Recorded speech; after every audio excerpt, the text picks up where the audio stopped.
gente. Hoje eu vou falar para vocês sobre algumas aplicações da lei de Faraday-Lenz. Aliás, esse assunto é extenso. A gente poderia perder algumas horas só mostrando aplicações. Eu vou falar de algumas delas que a gente tratou em alguns artigos. Bem, inicialmente vamos recordar o que diz a lei de Faraday-Lenz, ou a lei da indução eletromagnética. Em um circuito fechado, ocorrerá uma força eletromotriz induzida com um sinal contrário ao da taxa de variação do fluxo magnético nesse circuito. Ou seja, força eletromotriz induzida é menos a derivada temporal do fluxo magnético no tempo. Entenda-se, esse fluxo tem que ser calculado sobre o circuito que nos interessa. Ou aproximadamente a variação do fluxo pelo tempo em que ocorre essa variação.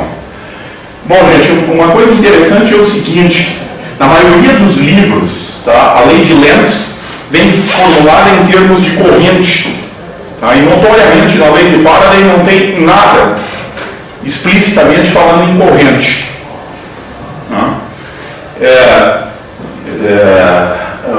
De um modo geral, o pessoal enuncia a lei de Lenz dizendo: bom, as correntes induzidas se opõem às variações do fluxo magnético indutor.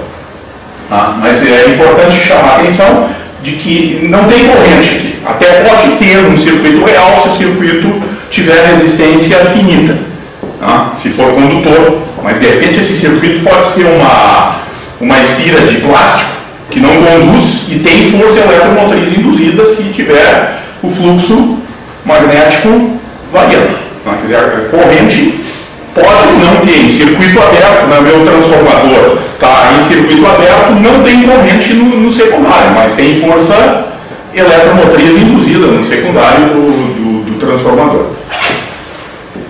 Bom, uma situação... nós também podemos enunciar, e esse enunciado é mais ao gosto do Faraday, porque parece que Faraday teria sido o último grande físico que não conhecia muita matemática. Quer dizer, eu já estou no caminho de ser um grande físico, sob esse ponto de vista.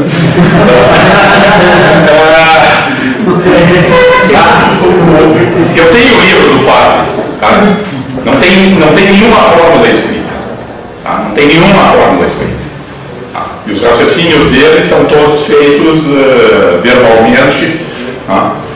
Mas então, enunciar a lei da indução ao gosto do Faraday seria dizer uma coisa do tipo: se o número de linhas de indução magnética através de um circuito fechado variar no tempo, ocorre nesse circuito uma força eletromotriz induzida se opondo à variação do número de linhas de indução.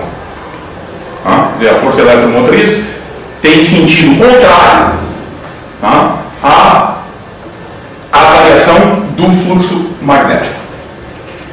Bom, uma situação bem conhecida, mas importante depois para as coisas que a gente vai ver, mas que todo mundo conhece bem teoricamente, é o caso do ímã se aproximando de uma espira condutora. Quer dizer, se essa espira for condutora, aquelas setinhas ali indicam a força eletromotriz induzida.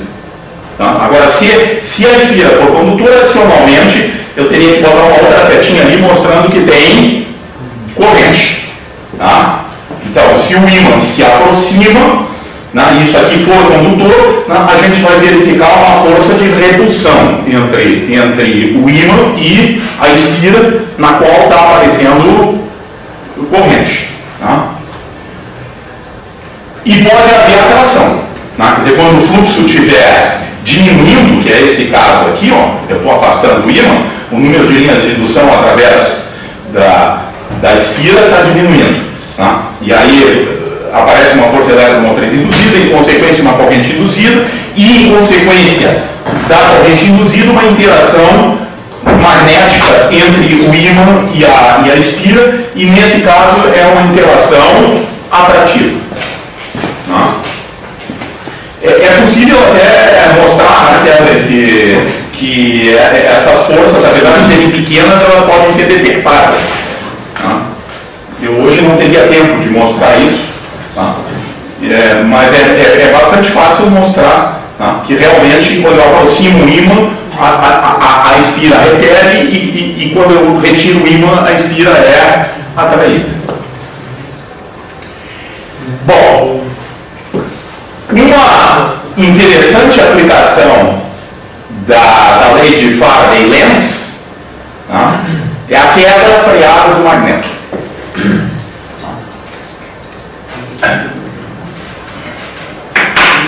Bom, eu vou primeiro mostrar a queda freada do magneto e depois eu discuto teoricamente. Temos um tubo de cobre, tá? As propriedades magnéticas intrínsecas ao cobre são fraquíssimas, tá? Na verdade, o cobre é diamagnético, tá? Diamagnético, tá? Mas se eu coloco o ímã aqui, eu não sinto absolutamente nada, tá? Então podemos desprezar as propriedades magnéticas do tubo, tá? Se ele for de cobre ou de alumínio, o alumínio é paramagnético, mas também, tá? O ímã não produz nenhum efeito importante sobre o cobre do alumínio enquanto o ímã está parado. Não, porque quando o ímã se movimenta, ocorrem variações de fluxo magnético e aparecem correntes induzidas. Tá? Então, primeiro, assim, ó, eu deixo cair através desse tubo, tá, um cilindro de alumínio. Tá? Isso é um cilindro de alumínio e, portanto, não está magnetizado. Tá? E aí ele leva cerca de meio segundo para atravessar o tubo. Tá? Ele atravessa o tubo em meio segundo. Agora, se eu deixar os ímãs cair aqui dentro,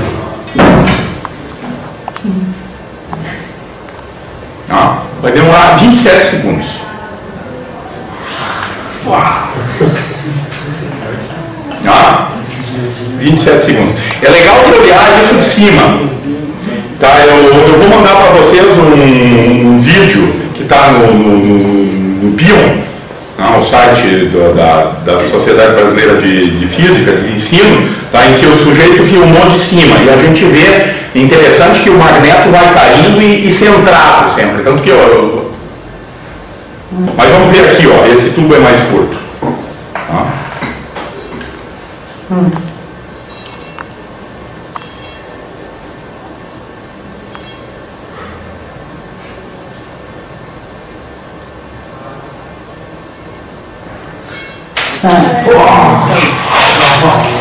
Ok? Ali ele leva 27 segundos, tá? Para atravessar.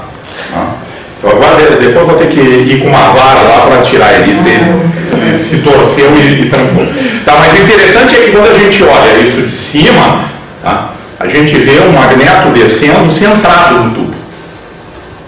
Tá? Quer dizer, a interação magnética é tal que traz ele para o centro do tubo. Tanto que, ó, quando até ele bate um pouquinho, mas tá? Então não tem contato do magneto com o tubo, né? E portanto não é atrito com as paredes do tubo que está freando o magneto, tá? Não é feito estritamente eletromagnético. Professor, no alumínio o tempo é mais ou menos o mesmo? Depende, nós vamos ver, depende da espessura da parede. Quanto mais grossa for a parede, menor será a resistência elétrica, maior serão as correntes induzidas, maior será o tempo de passagem. Se for um tubo de alumínio e de cobre com as mesmas, mantido todo o resto constante, o cobre vai levar um tempo um pouquinho maior do que o alumínio, porque o cobre conduz um pouco mais do que o alumínio. Então as características diamagnéticas do cobre, professor? Não, aqui não são importantes. Não são importantes. Não. E ele cai com velocidade constante? Sim, ele logo em seguidinha está com velocidade constante. Assim, ó, o tubo de cobre de alumínio pode ser imaginado como uma associação de anéis condutores justapostos, tá? Onde eu estou aqui representando um anel e aqui embaixo estou representando o outro anel. Tá? Em cada anel ocorrerá uma corrente elétrica induzida quando o magneto se movimentar movimentar em relação ao pico. Tá? Do anel de cima, o magneto está se afastando e está se aproximando do anel de baixo, está variando o fluxo magnético, estão acontecendo correntes induzidas. Bom, isso significa, se a gente olhar para o magneto, quais são as forças exercidas no magneto? O magneto está sendo puxado para baixo pelo seu berço.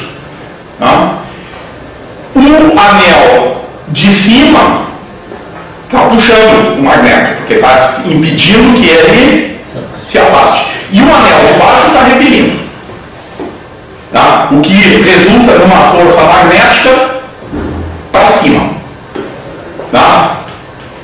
Tanto do anel de cima quanto do anel de baixo.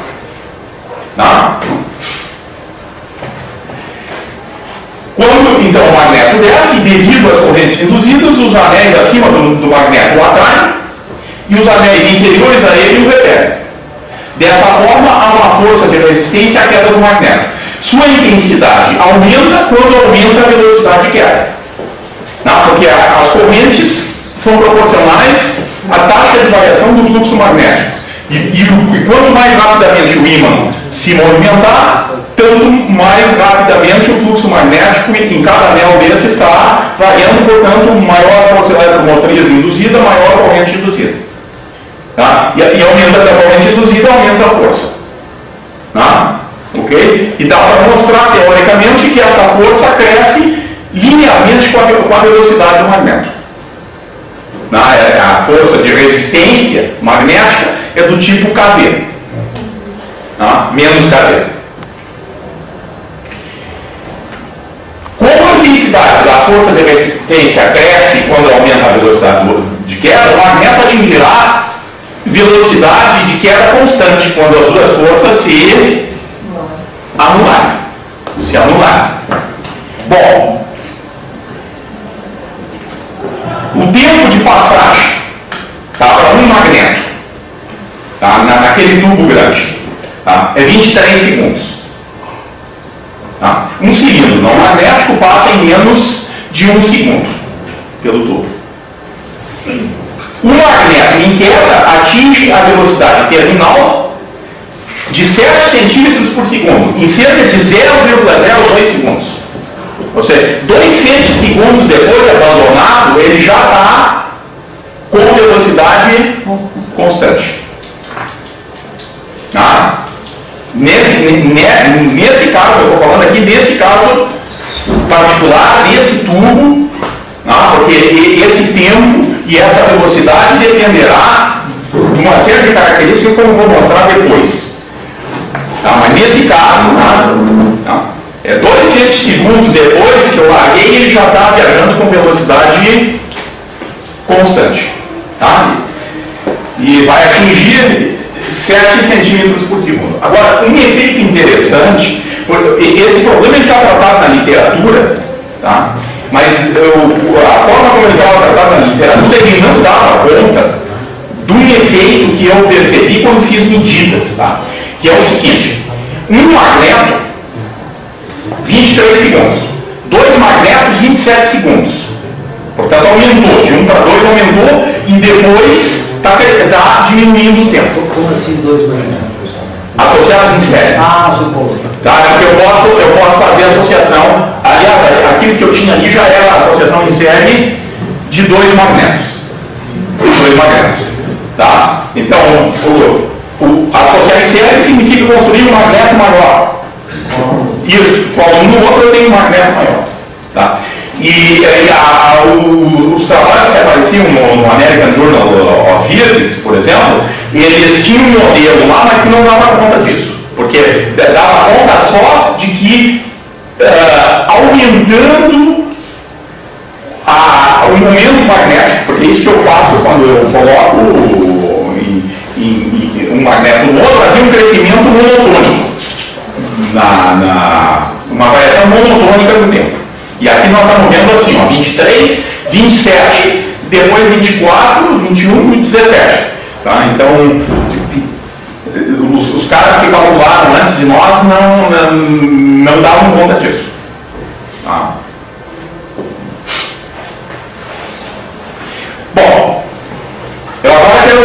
pelo menos eu não vou fazer a demonstração toda aqui, mas vamos entender isso qualitativamente. Tá? Quando eu tenho dois magnetos associados em série, tá? O campo magnético na face do magneto é maior do que um. Tá? E quando eu associar muitos, o campo finalmente satura. Tá? Quer dizer, se o meu objetivo é produzir campos magnéticos cada vez mais intensos, associando os imãzinhos em série, tá? Isso logo satura. Tá? Isso logo satura que vocês têm o crescimento do campo magnético no centro da face, tá? Quando aumenta o número de magnetos. Tá? Eu chamei de DE o campo máximo, que seria por uma associação muito grande de magnetos. Mas esse muito grande, na prática, é 4 magnetos. Com 4 magnetos já praticamente saturou. Porque assim, ó, era 71% de BE, com um magneto, com 2,89%, depois 95, 97, 98, né? Quando tiver muitos, vai chegar ao campo BE. Tá? Isso a gente sabe teoricamente. Tá? Bom, e por que essa discussão aqui é importante? Porque certamente as correntes induzidas dependem desse campo. Mantido todo o resto constante, aumentando esse campo, eu tenho correntes induzidas maiores. Tá? Mas, vejam que tem uma competição de duas forças. Tem uma força que depende da massa do sistema que puxa para baixo, que é o peso. E tem uma outra força que sustenta o sistema, que é a força magnética. Ora, o peso está crescendo aqui linearmente com o número de magnetos associados. Tá? E o campo magnético cresce, mas não cresce linearmente. Tá? É isso que vai... Daí depois tem que fazer os cálculos direitinho para mostrar aquele efeito. Tá? Mas eu vou mostrar uma outra coisa interessante sobre o campo magnético de um sistema como esse aqui. Externamente ao magneto, ou a associação em série de magnetos, a intensidade da indução magnética rapidamente tende para zero. Tá? E quem já brincou com ímãs sabe isso. Porque é só quando os ímãs estão muito pertinhos que eles se atraem fortemente. Ok? Mas teoricamente, lá, o que acontece? Até aqui acima eu estou dentro do ímã. Tá? Lá dentro do ímã também tem indução magnética. Tá? Para dentro do ímã ela cresce. Atinge o máximo lá no centro. E para fora ela decai. E decai rapidamente. A uma distância de cerca de 2R. R é o raio do magneto. A uma distância de cerca de 2R do centro da face do magneto, a indução magnética já está quase extinta. Tá? A 2R, ela é uma ordem de grandeza menor do que a indução magnética que eu tenho no centro da face. Tá? Eu me afasto esses magnetos ali tem 6 milímetros de raio. Eu me afasto 6 milímetros da face e a indução magnética já caiu a 1/10 da indução que eu tenho em cima da face.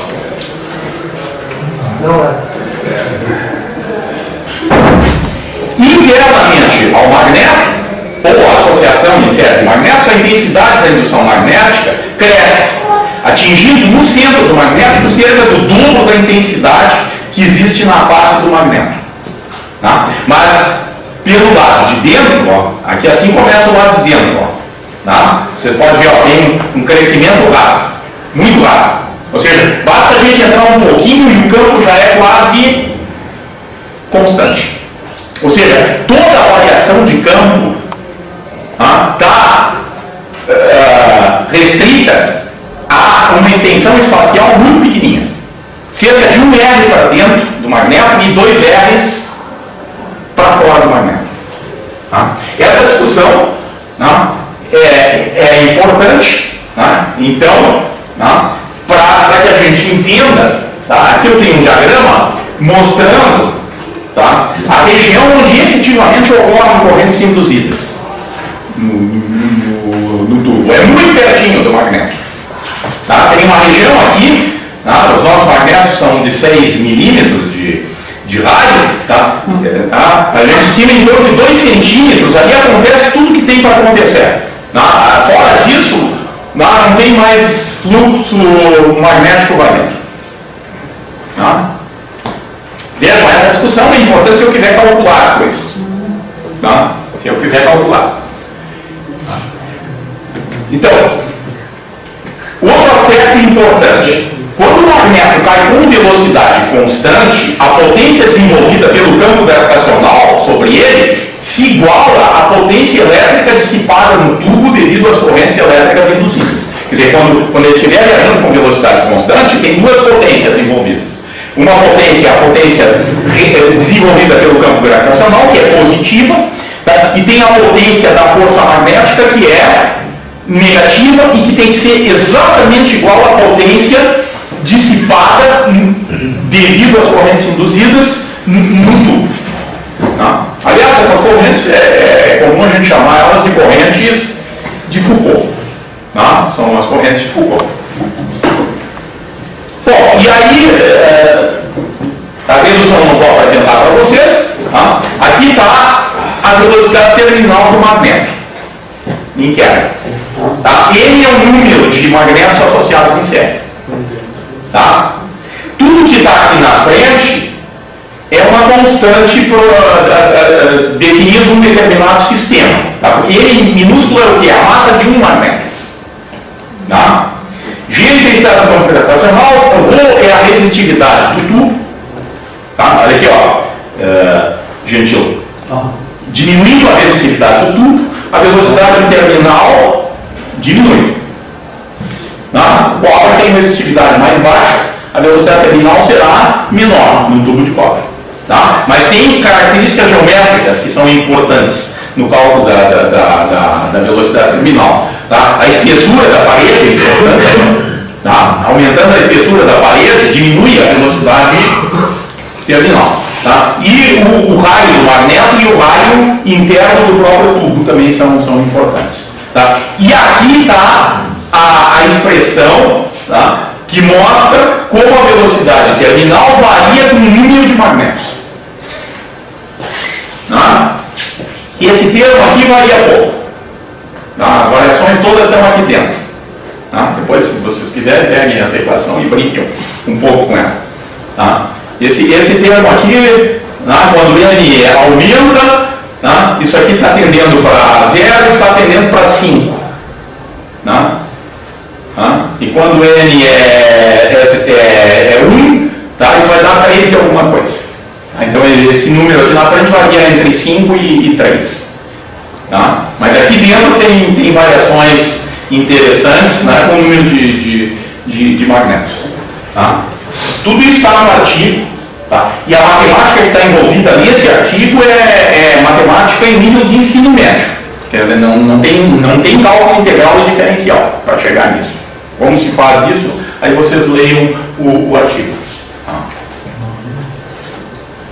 Tá? Então aí está a velocidade terminal do magneto. Tá? Para o nosso tubo, ao calcular essa constante, dá 1,69. Tá? Tudo que está aqui na frente, para aquele tubo ali, dá 1,69. Tá? E aí então, aqui estão as nossas previsões teóricas, tá? Calculadas por essa equação para a velocidade terminal. E aqui estão as nossas medidas de velocidade terminal. Tá? E está explicado aquele efeito não monotônico, tá? Que a literatura não explicava. Tá? Aqui está o gráfico. Tá? Essa curva aqui mostra o predito para a velocidade terminal, tá? O número de magnetos associados, tá? E os pontos vermelhos são os nossos resultados experimentais. Tá, o que eu quero mostrar para vocês é um efeito relacionado e interessante, porque aí a gente enxerga, tá? Que é o rolamento freado do magneto. Tá? Agora nós temos aqui um magneto, tá? Que pode rolar em cima de uma rampa de alumínio.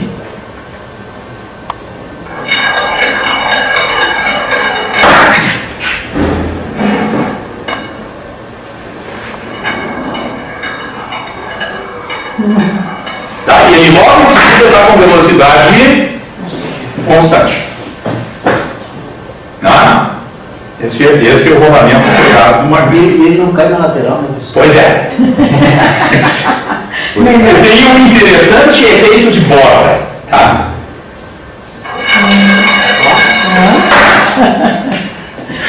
Tá? Quando ele se aproxima da borda da rampa, falta lugar para induzir a corrente. Tá? Falta. Tem mais correntes induzidas pelo outro lado. Tá? As forças magnéticas elas estão aplicadas aqui nas faces. Aqui é que está a massa magnética do sistema. Tá? Então, falta aqui, tá? Falta a força magnética aqui. O que é como se pilota um trator de esteiras. Se trava uma esteira quando quer fazer a volta. Tá? É o que ele está fazendo. A parte de dentro está sendo. Aqui está mais para dentro travada. E a parte de fora está sendo aliviada. Tá? E aí aparece esse interessante movimento, tá?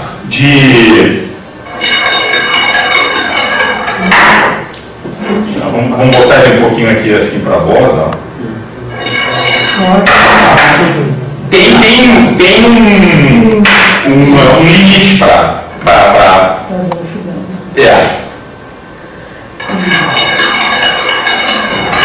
A conexão de dois movimentos, um movimento é senoidal, né? Ele viaja nessa direção praticamente com velocidade constante. Tá? Praticamente com velocidade constante. Aqui tem umas fotografias que eu fiz. Na verdade, isso é uma sequência de fotos, tá? Do rolamento do magneto. Tá? À esquerda, ele está rolando quase que em linha reta. Porque eu larguei ele bem da. Aliás, eu não. Foi o Leonir que estava largando. Aí a mão dele, ó, que está aparecendo ali. Tá? Aí ele largou um pouquinho na borda, ó. Tá? E ele está descendo dançando. Tá? Em zigue-zague. Tá? Então esse é o rolamento freado do magnético. Do magnético. Para esses supermagnetos aí de neodímio, tá? A gente estima um tempo de 1/10 de segundo. Depois de 1/10 de segundo ele já está rolando com velocidade constante. Tá? A fase acelerada fica toda restrita àquele 1/10 de segundo inicial. Tá? Perguntas sobre isso?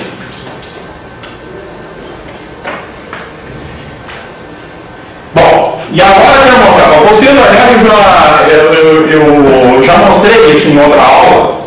Tá? Uma barra articular, quando cai, quando é liberada a sua extremidade, na região próxima à extremidade da barra ocorrem acelerações maiores do que a aceleração gravitacional. Tá? Se pode demonstrar que as acelerações aqui na extremidade é cerca de 1,5 G.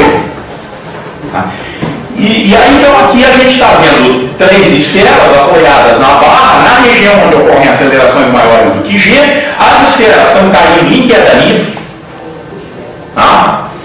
E a extremidade da barra está se afastando delas, porque ela está descendo com aceleração maior do que G. Ok? Tá? Agora, um efeito interessante acontece. Aqui a gente pode ver as fotos mais de perto. Tá? Olha, o lugar crítico onde está acontecendo a aceleração igual a G é aqui assim. Tá? Essas 3 esferas descolam lá. Aquelas outras lá acabam descolando também. É um movimento muito complicado nessa região aqui, mas o que nos interessa é essa região onde estão acontecendo acelerações maiores do que G. A barra está caindo com aceleração maior do que G. Agora, o interessante é quando nós colocamos, tá, em cima dessa barra, tá, agora de alumínio, tá, um ímã, porque aqui eu tenho uma esfera de aço, não magnético, tenho um super ímã de neodímio, tá? E uma esfera de plástico. Tá? E aí, tá? Nessa região aqui acontecem acelerações maiores do que G. Tá? As duas esferas estão descendo com aceleração G, elas logo em seguida perderam apoio e estão caindo em queda livre. Mas surpreendentemente, ou nada, não é tão surpreendente assim, tá? Porque a gente agora entende fácil o que está acontecendo. Tá? O ímã está sendo arrastado pela barra, em que pese ele não está em contato com a barra. Ele está sendo arrastado devido às correntes induzidas na barra. Não, porque quando eu tento afastar o ímã do condutor, circulam correntes lá que seguram o ímã. Tá? Então aqui nós estamos vendo o ímã caindo com aceleração maior do que G.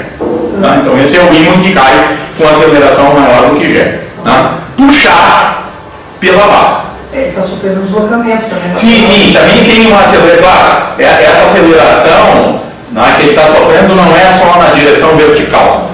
Tá? Ok? Ele até se desloca também, dá para ver que tem uma pequena aceleração horizontal. Tá? Ele é puxado para dentro. Tá? Tudo isso graças às correntes induzidas que estão acontecendo nessa região aqui da barra. Tá? Então aí está o ímã que cai com aceleração maior do que G. Tá? Para alguém cair com aceleração maior do que G, tem que ter alguém mais puxando o corpo para baixo além da Terra. Tá? Além da Terra. Bom, é a mesma foto, mais de perto. E finalmente quero mostrar uma outra aplicação interessante, que é o anel de Thomson. E esse Thomson não tem nada a ver com o Thomson que nós conhecemos, que é o Lord Kelvin. Esse é um americano, engenheiro, tá? Eu até entrei na Wikipédia, Hélio Thomson, tá? Ele tem diversas, não sei quantas dezenas de patentes ele fez durante a sua vida, de dispositivos elétricos, eletromagnéticos. Tá? E ele criou um motor, tá? Na verdade é um motor elétrico, tá? Que se chama anel de Thomson.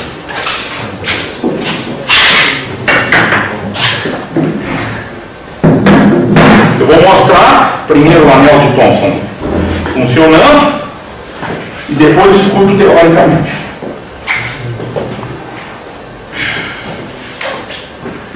Um anel condutor, tá? Esse enrolamento aqui nós vamos excitá-lo em tensão alternada.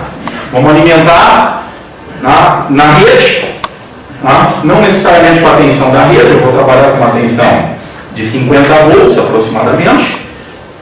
Aqui para começar, tá? Vamos.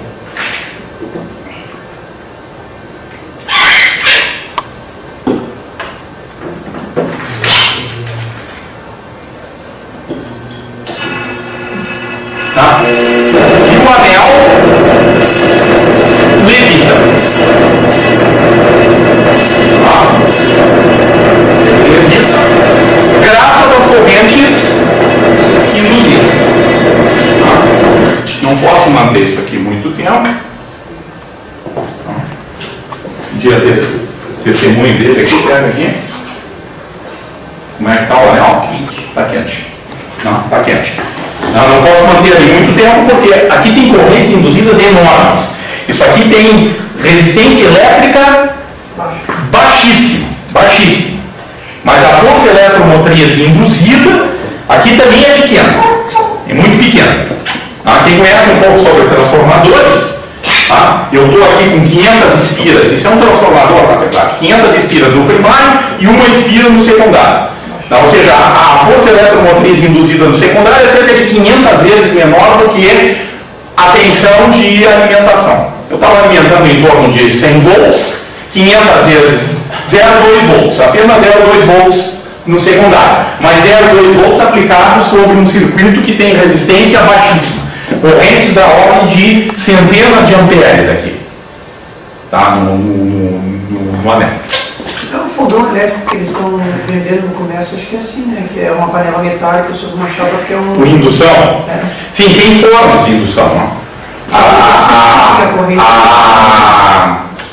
A siderúrgica rio-grandense, ali em Sapucaia, tem um forno de indução. Aquece o material por indução. Porque tudo é condutor, é sucata de ferro, faz variar um campo magnético e aí começa a circular correntes, e aquece e leva inclusive a fundir a sucata toda dentro do cadinho. Não sei como está hoje, sei disso há muitos anos atrás. Quando eles ligavam no forno ali, tá, tinha que ser. Tinha uma hora certa para fazer isso. Porque a CE tinha que entrar, a demanda de energia é enorme naquele forno. Tá? Então, se o cara virar a chave na hora errada, em que a subestação lá perto não está preparada, coloca em colapso a subestação. Tá? Então eles funcionavam em algumas horas do dia, tá? Provavelmente até nos horários em que o consumo de energia na região também é mais baixo. Mas mesmo assim ainda tem que suplementar a demanda de energia na rede. Bom, vamos discutir um pouco teoricamente e depois quero mostrar mais algumas coisas aqui experimentalmente com o anel.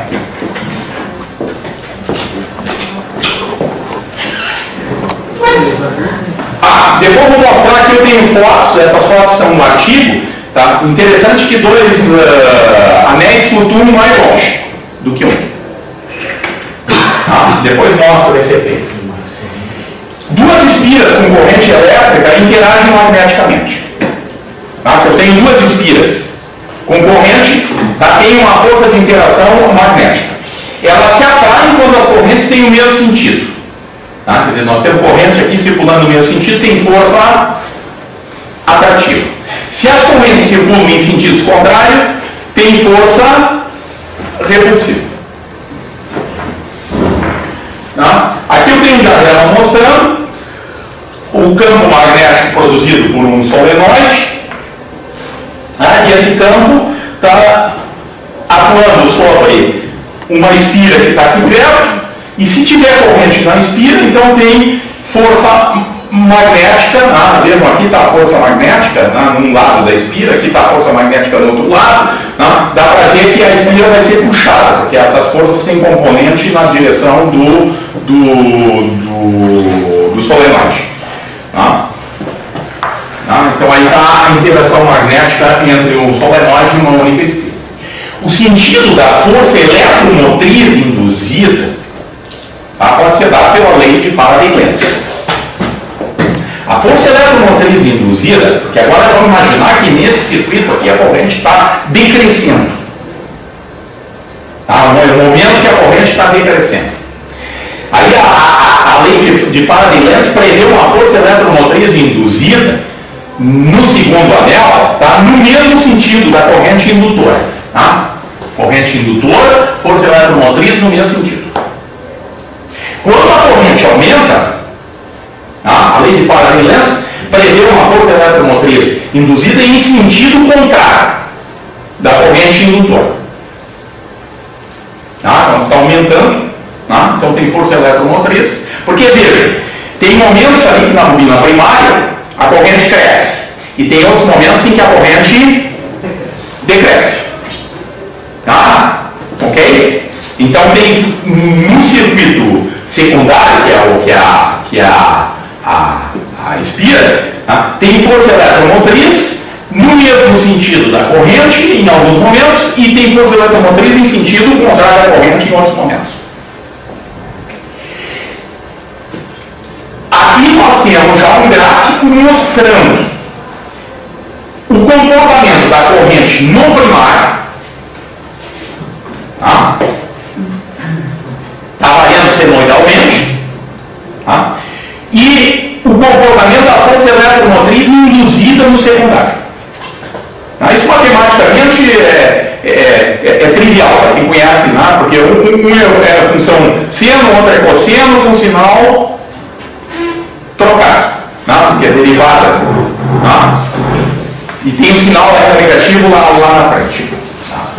Então, é importante notar que a força eletromotriz induzida no anel está atrasada 1/4 de ciclo em relação à corrente no primário. Quer dizer, tem força eletromotriz atrasada 1/4 de ciclo. Não, quer dizer, quando a corrente é máxima, ó, a força eletromotriz é zero. Não? Quando a corrente vai para zero, eu teria um pico de força eletromotriz. Não? Esse é o comportamento: corrente no primário, força eletromotriz no secundário.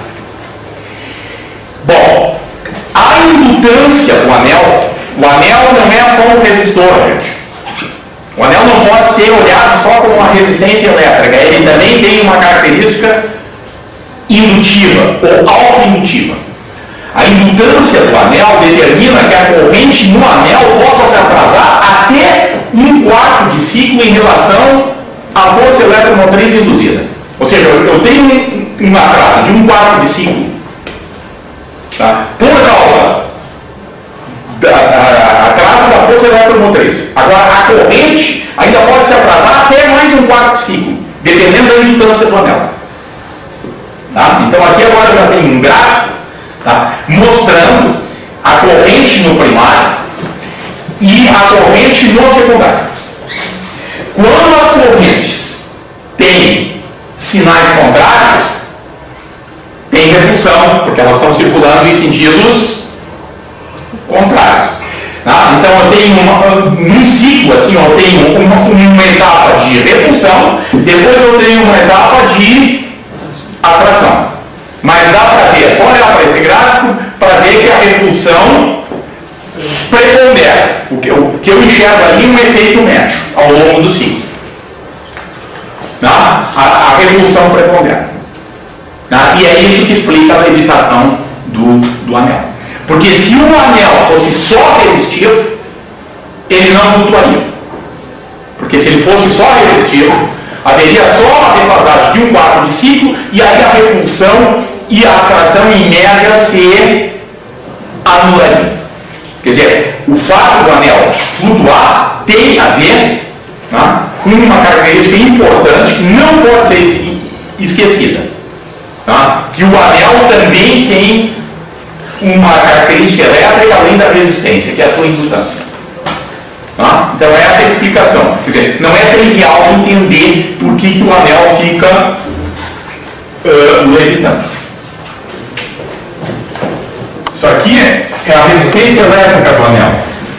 Isso aqui é a reatância indutiva do anel.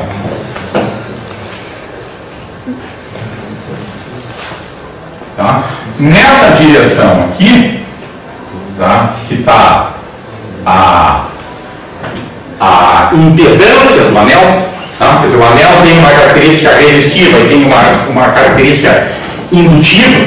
Tá? Nessa direção aqui também está a força eletromotriz induzida sobre o anel. Tá? E a corrente no anel está aqui assim. Tá? Está em cima de F. Tá? Esse ângulo aqui é a defasagem adicional. Tá? Ok? Não posso justificar, só estou descrevendo o que acontece. Tá?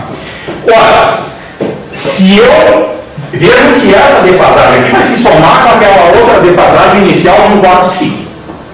Tá? E essa defasagem, essa segunda defasagem, tá, vamos chamar aqui de alfa, tá?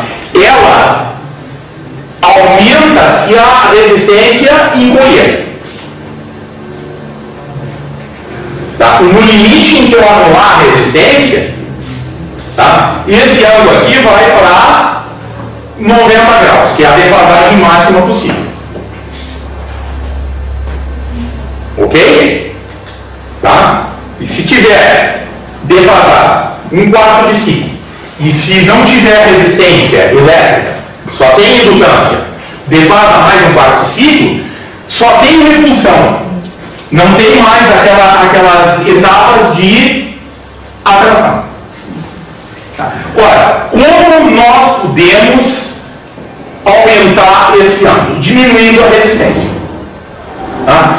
Qual é a forma de diminuir a resistência? Tá? Associando dois anéis em paralelo, construindo um anel mais grosso. Tá? Isso explica o que nós vimos ali na foto, de que os dois anéis levitam mais longe. Tá? Porque acreditem que a indutância de um anel ou de dois anéis é praticamente a mesma, varia muito pouco a indutância. Na verdade, a coisa é um pouco mais complicada, porque isso aqui também varia um pouquinho. Tá? Mas aqui, em primeira aproximação, esse XL para um anel ou para dois anéis é o mesmo. Esse anel é de neodímio? Não, esse é alumínio. Ele não tem propriedades magnéticas intrínsecas. Tá? A interação magnética aqui é só via corrente induzida. Ok? Tá? Essa é uma forma de botar o anel a flutuar mais longe. Tá? Ou construindo até um anel mais largo. Tá? Então vamos fazer uma demonstração, depois vou mostrar uma outra possibilidade mais radical ainda.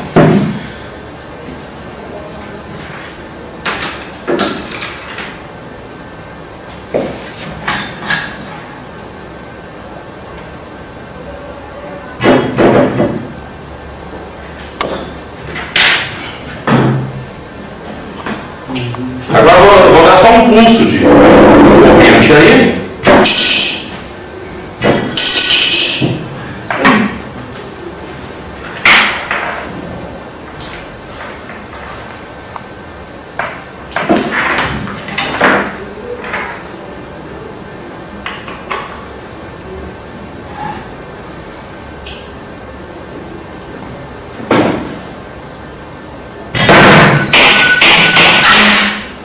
Viram até onde ele subiu.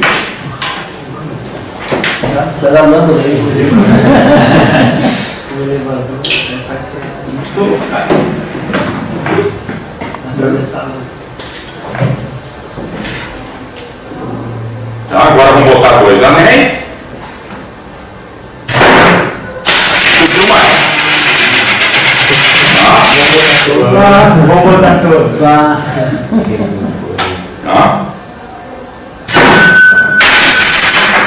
Talvez um pouquinho mais. Tá? Agora, uma outra forma de aumentar o efeito é diminuindo a resistência. Como? Banhando o anel em nitrogênio líquido.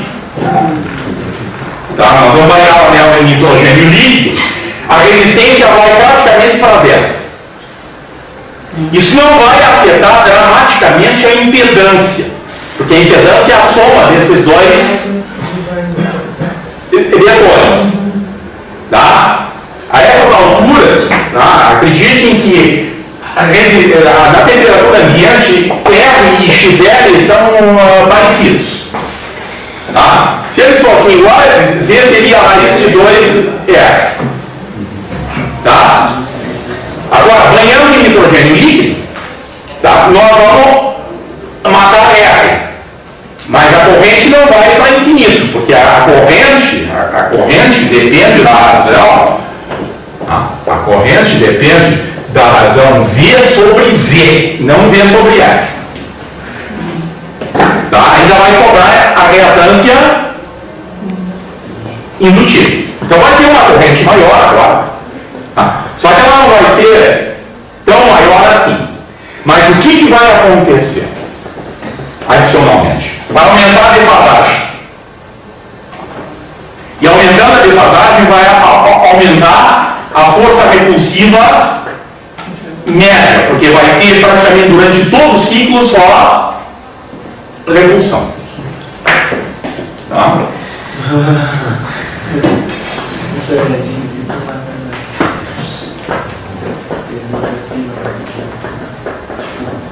Tinha uma pinça aqui por cima.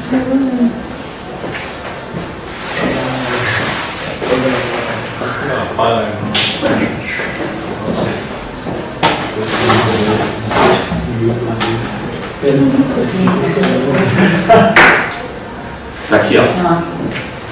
Tá? Então agora pegamos o anel aqui. Tá? Um saltou até aqui. Bom, Agora todos aqui.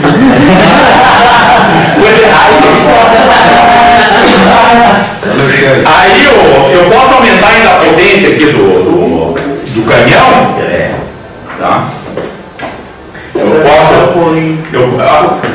Eu estava operando com 70 volts, tá? Agora eu estou com a tensão da rede.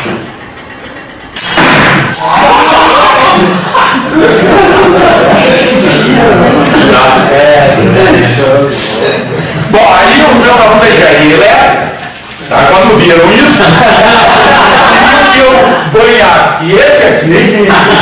Aí eles falaram, pra quê? Você já viram, parou? Não, mas aí queriam arrastar tudo isso lá para fora, pro pátio, para ver até onde ia voar. Não, mas a extensão não chegou lá, então ficou só na... Aqui é capaz de furar o teto, né, se a gente fizer com. Né? Ou seja, isso aqui também funciona. Vejam, por que eu falei em motor de Thomson? Tá? Esse sistema recebe energia elétrica e transforma em energia mecânica. Tá? Em energia mecânica. Tá?